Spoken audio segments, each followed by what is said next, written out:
Kijk. Wat is dit?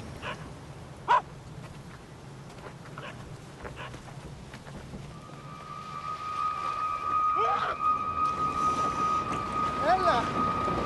Viva!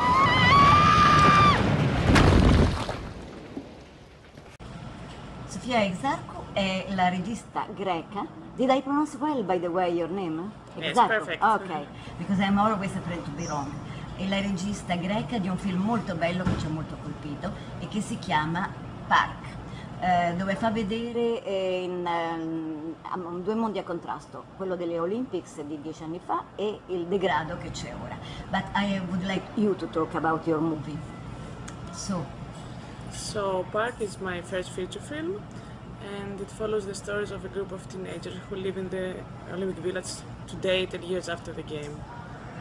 The place is now abandoned, and what we see in the film is their everyday life, their isolation, the way they try to live in that place. It's a very, very strong movie and a touching movie. Where did you get the inspiration?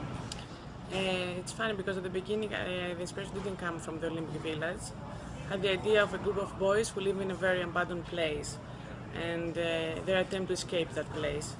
And then I visited the Olympic Village, and I saw the huge change of the place after 1 decade, and I thought it was the right place for the story because in a way it tells a lot about the situation in Greece for the last 20 years and what happened before and after the games, but I think also it represents a lot of ideas regarding the Western world and what is the Olympic idea and the Olympic Games, and so it combines a little bit something that has to do a lot with Greece, but I think it can talk a little bit universally also. It's absolutely true. So many, many thanks and all the best. Thank you.